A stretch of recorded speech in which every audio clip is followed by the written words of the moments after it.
Okay, let's give this a shot. Apparently, there's a way to stream from OBS. I'll have to try this sometime, another time. In the meantime, I wanted to bring this match up here. This was the final season, and I really wish that actually on the offline game board that I made for playing this season that I had, and I could still make another one, that I had put Campbell Conference and Wales Conference or Prince of Wales Conference, because this was the final season in the NHL that they used the Clarence Campbell Conference and Prince of Wales Conference, this being the 1992-93 NHL season. And thought I would bring this matchup again of two teams facing each other in opposite conferences. Not that it never happened. It happened sometimes, but I don't have the exact schedule numbers in front of me. But it's an intriguing matchup in my replay, even if it wouldn't have been in real life at this point. In real life at this point, St. Louis, they were defeated 5-2 by Hartford in this game. They fell to 6-11-3. Hartford, with the win, improved, quotation marks, to 4-13-1. And looking at who would have had a good game here, Hall, just his ninth goal. So Hall, I guess the story of his season would have been that he got off to a slow start. 9 goals in 20 games would have put him at a below 40 goal pace, but he finished with 54. Verbeek was just his fifth, so I think he has 6 in my replay. I'm going to check that out in a second. Sanderson notching his 8th in this game. So everybody here single-digit goals, all of these players in both of these teams off the slowest starts offensively. That has not been the case in my replay, where coming into this one, let's see here, with the overall records, St. Louis is 8-10-1, so just below 500, but again, they only had 6 wins to this point in the season in real life. Hartford, on the other hand, off to a hot start, 11-6 after 17 games. This is a Hartford Whalers team that finished in fourth to last in the standings. Basically, they only finished ahead of the expansion or recent expansion teams, San Jose, Ottawa, and Tampa Bay, who were in the bottom 3. So, not a great season for Hartford. And let me see here. What was I going to show next? I was just going to show. Oh yes. So I want to look at Hartford's recent record actually. So the Whalers, they're actually coming off. They defeated Calgary 5-1, but they lost 10-2 to Buffalo, and that's a bit of an unbelievable result that they defeated Calgary like that, actually. Calgary, who's also doing pretty good in this. But just looking at Hartford's recent results, I mean, I guess, yeah, they had a 3-game winning streak there with wins over Quebec, Detroit, and Washington, who's also got off to a good start. And then Calgary, so 4 wins in a row. But they have dropped their last 2. So they were 11-4, now they are 11-6. And St. Louis is 8-10-1. So make sure that these are shuffled enough before starting off here. And because St. Louis is on the road, I'll refer to their card when they have the puck, when the sequence begins with a black card. And when it begins with a red card, we will go to Hartford and see who has possession. So starting things off here for period 1, we've got from St. Louis, that's Jeff Brown. So Jeff Brown here with the puck. Brown with the blackjack. I could check for an injury to Jeff Brown, but if he missed time during the season already, for an individual game I might, but not for a season replay. So the other way, back the other way with it now. It is Hartford and Jeff Sanderson. Sanderson with the ace. He's automatically fed it to Sanderson. Actually, Sanderson's solo drive. Sanderson with a 5. I believe that is our first goal of the game. Sanderson scores. Okay. Let's see. It might not be an unassisted goal, though. Sanderson here with the diamond. The 6 of diamonds, that's Patrick Poulin, who is doing pretty outstanding offensively. So for Sanderson, that's his 13th. Again, he had 8 in real life at this point. But again, Hartford being off to a hotter start. Sanderson and Andrew Castles, at least at one point, was top 10 in scoring, as was Pat Verbeek, I think. Patty Verbeek having a lot of assists. Castles with basically similar numbers, though. Sanderson with his 13th goal of the season. And look at Patrick Poulin there with 6 goals and 17 points. And again, for Hartford, this is game 18. So these guys are on an excellent pace right now, like 120 point or 80 plus a quarter, 100-point season pace anyway. I would expect that to come down, as it has come down already in the case of someone like Castles. So There I am clicking on the wrong thing again. It was Sanderson from Poulin. We're about 5 minutes in. Where it is the Whalers and Andrew Castle's here. Once again, Castle's high chance of him playing it through. Joker means automatically because he's at home. Castle's, and just having another look here at Hartford's roster. I could say on to Verbeek for this one because it is a dark Joker. Watch this be a 2. It is a queen of spades. So we're going to take a look back at one thing that I neglected to do, and sorry, but Curtis Joseph and Sean Burke are the starting goalies. So Curtis Joseph will only let in on Red Kings and King of Clubs. Sean Burke, we might as well check him out. Kings and Queens both. So if they were in on Burke, Burke would let it in, but Curtis Joseph is going to make the stop. Good chance there for the Whalers to take a 2-0 early lead, but we play on where Andrew Castle's 10. Again, that is through automatically. I feel like maybe I should put this deck of cards tab in between here. And 9, let's see here, so I just distinguish home and road. 9 is for Patrick Poulin, looking for a goal to go with his assist, and the King of Hearts, I believe that does it. Your Red Kings and King of Clubs. So there's Patrick Poulin staying hot. Poulin from Andrew Castles, and the club is 3 of Clubs is Patty Verbeek. So again, these guys just keep putting up the points. That's Patrick Poulin there with goal number 7. Verbeek with assist number 19. Verbeek, who almost had a goal in the previous sequence, and assist number 18 there for Andrew Castles. It is 2-0 Hartford Whalers here, midway through the first. And it's going to be a St. Louis Blues team player, 2-5 and King. That should work. Let's check Hartford's team defense. Kings and Queens, 2-5 for St. Louis. We will say the bench player was, so let's go with Stefan Quintel actually for the bench player for this. And to the Queen for the St. Louis Blues, the Queen would be Jeff Brown. So Brown here with a scoring opportunity. And Brown with a 7, I believe that is a good goal. Brown scores for St. Louis, getting them on the board and into this game 12.5 minutes in. So Jeff Brown here scoring for the St. Louis Blues. Let's go and update his stats here. For Brown, that'll be his 6th goal of the season. I said Quintel there from the start of the sequence. That's his 5th assist.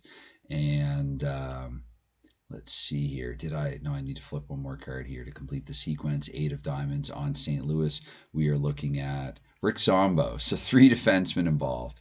In that case, I should actually house rule it and go with an adjacent forward. I'd never done that, but let's do that here. We're going to do it live. So Kevin Miller, let's say they looked at the play and Miller touched the puck. He's going to be credited with the helper, and we're going to play on here. So 5 of hearts, and 7. That for Hartford is I keep wanting to look at Tampa Bay. I can't really do it any better than this. If I zoom in farther exclusively on Hartford, then I have to keep scrolling up and down like this on the Whalers card. So 5 and 7, that's Jansen's. I don't think he can complete a play anyway. So we move on here. We're 15 minutes into the first period. And let's see here. So what are we looking at here? 3 and King for the St. Louis Blues. 3 Janney, Kings and Queens. So Janney, who's already got like 28 or 29 points in the campaign, Janney feeds it to 10 for St. Louis. We're looking at Kevin Miller looking for a goal to go with his assist. Miller with a 6, I believe that's good. Miller scores. What are we looking at now? Like a tie game? Miller, my goodness, 1, 2, 3, 4 completed sequences. So Miller ties it here. Miller from Craig Janney, and 4 of spades in St. Louis is Nelson Emerson. That's believable. So Janney, 29 points he has now. He had 28. Miller with 6 goals now. And Nelson Emerson there, 19 points now for him on the season. So we have a 2-all game here. One more sequence to go in the first period, and 8 and the 2. That's going to be a wash right away.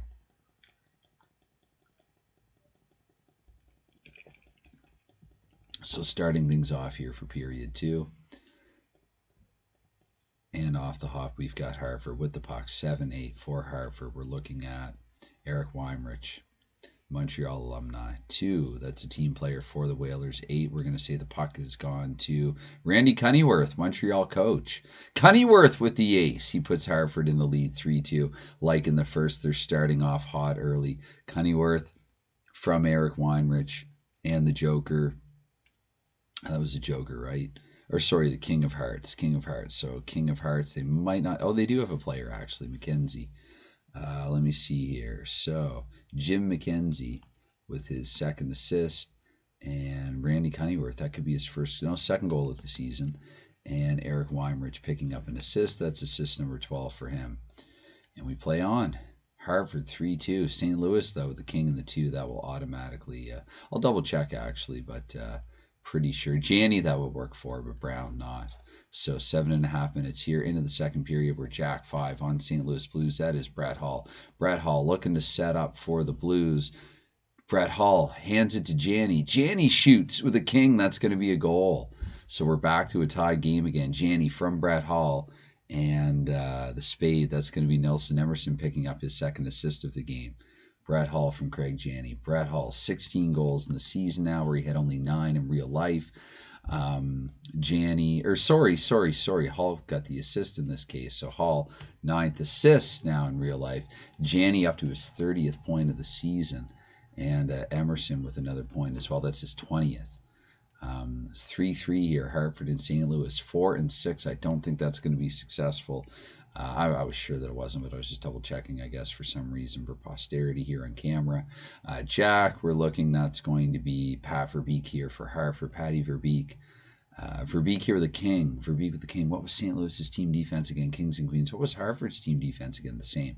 Kings and Queens. So, again, it is Verbeek, right?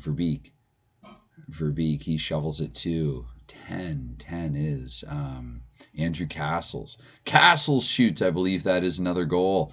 This is how you get hot and stay hot. Andrew Castles, it is 4-3 Hartford. Castles up to 25 points. Verbeek now up to 26.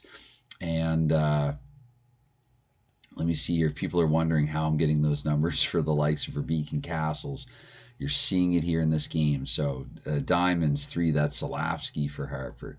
Sarli Zalapsky, that's 4 goals and 14 assists and 18 points for Zalapsky. Hartford now, what is it?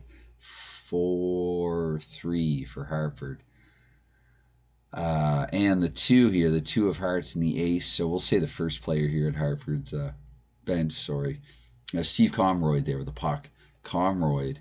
The 4, however, for Hartford and team players, they just need an ace or a 10, so we kill the sequence. That's 15 minutes into the second.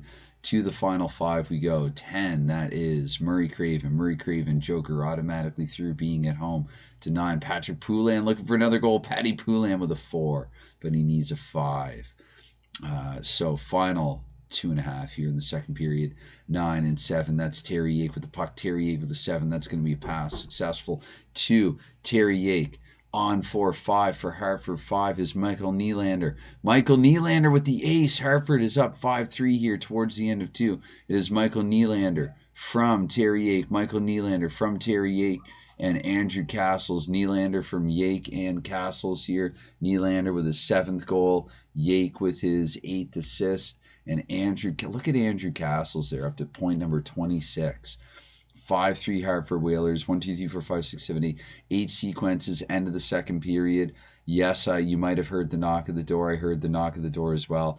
I messaged my wife about not interrupting me, but it's only going to take 2 minutes, maybe 3, to get through period 3. So there's a text message waiting for her. Anyway, we'll work it out. She's out there right now talking to a dog. So 5 and Jack, but it's Kings and Queens for team defense here. Hartford just trying to build and maintain their lead. And the Whalers have the second consecutive possession here, the third period. That's Sarli Zalapsky with the 8. Zalapsky on for Michael Nylander, looking for another goal. Nylander with a blackjack. He can't do it. So we go to the 7.5 minutes of the sequence. 8 and 7. Patrick Poulin once again. Patty Poulin with a 6. On to 6, Mark Jansen's. Jansen's with a 6. It's not going to work.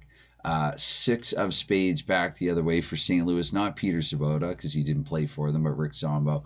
But again, that's not going to penetrate the Whalers' team defense. We're halfway through the third period. We have a 10 and a 2. That's just going to be an automatic sequence burnout, more or less. With the 8, though, for St. Louis, they're jokered out on the road. We're 15 minutes down to the third period, where I'm going to assume at some point St. Louis will pull Curtis Joseph. Let's give them some bonuses here. Nelson Emerson with a 4. Nelson, he sets up, finds waiting. 6 for Sorry, for St. Louis. Goodness.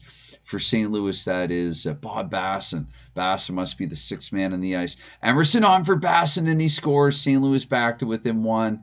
This game is not over yet, but this could be sent into overtime from the next sequence. I keep clicking on Hartford. So it is Basson. Basson from, who started off the sequence there? Basson from Emerson. Wait a second here now. Did I get too excited for that? I was looking at, what was I looking at here?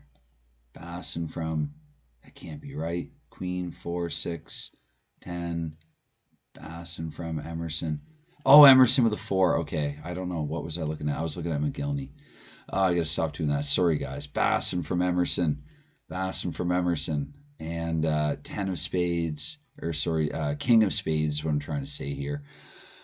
King of spades. Nobody. So, Basson from Emerson somehow. St. Louis playing 6-on-5 here. Basson, the sixth man, getting the goal. That's 3 goals there. Emerson up to 21 points. And let's see, final sequence. St. Louis with a 4 for the Blues. That is Ron Wilson. So their top dogs must be tired, but Wilson with a 10 automatically through. Could we be seeing OT here? I believe that is to Brett Hall. Brendan Shanahan, actually. So it is Wilson to Shanahan here. Shanahan needs an ace or an 8-10 to send it to overtime. He gets the 9. It is 5-all. We're going to OT. 5-all. Shanahan from Wilson and Shanahan from, goodness, I got to check the sequence again. Shanahan from, of course it's Emerson. Who else would it be here? Emerson up to like a 4-point game now. Emerson setting up anybody and everybody. So Emerson, Wilson up to 9 points now, and that is Brendan Shanahan with his 11th and 20th point of the season, sending things to OT. So we're going to shuffle again. Well, at least for a game that I've chosen to record, we have overtime, right? Because that makes the game longer. So I could have started this in overtime, but we're at 5-5. This is 1993 hockey. Obviously not great for the goalie, the stats lines of Curtis Joseph and Schomburg, but it's been pretty close throughout. No team has had more than a 2-goal lead, so I might assume that they left in Joseph and Burke the entire time here. Remember, in real life, this was a 5-2 Hartford win, a rare win for them at this point, just their 4th win in 18 games. Starting things off in overtime, the Blues already, they were down by 2. They completed an improbable comeback in period 3. And look at this with the 3 in the ace. I believe that is Janney. Janney, he sets up inside and waiting. Janney's got it for Shanahan. Shanahan with the game tired, looking for the game winner, and he got a 2. Shanahan scores. It's all over. St. Louis in overtime. 6-5 over Hartford. Shanahan from Janney in the heart. That's going to be Janney once more. He can't assist twice in his own goal, but Janney with 31 points. Shanahan with 12 goals and 21 points. There you have it. St. Louis winning by a score of 6-5 in overtime. We'll update the standings here for the Blues. That's going to advance them just a 1 game back of 500 in their 20th game of the season, 9-10-1. That's going to put them up to 19 points, 76 goals here as well, and 5 surrendered, so 72, 19 points for the Blues on the campaign. And for the Whalers, that means now they've now lost 3 straight. So again, the wheels have come off after the hot start. Although, I mean, my goodness, they made a good bid to win this game. Imagine that, scoring 5 goals and coming up short. Sean Burke must feel terrible. The stats all add up and even out down here. So Hartford Whalers, again, they have on the season, 75 goals on the season for them. And St. Louis, I believe, similar, right? Was 76, I think, is what I updated it to. So 76 is also what it's showing on their team individual player stat line. So the math is near perfect, if not exact. Anyways, anytime any consideration that you give to this, much appreciation for it, even if it's never expected. And I mean, for what it's worth, I'm actually glad that I chose. I'm just picking games here at random every once in a while, and I'm glad that I chose this one. I thought, again, it was an intriguing Campbell Conference versus Wales Conference matchup, and it ends up going to overtime. There's a dramatic finish. So if you're just listening to the final few seconds, you heard it here, and that's totally fine as well. You could be elsewhere, and you're here, and I'm grateful for it. Anyway, your final score here, again, is St. Louis winning by a score of 6-5 over Hartford in overtime. Go and enjoy your games. Bye for now.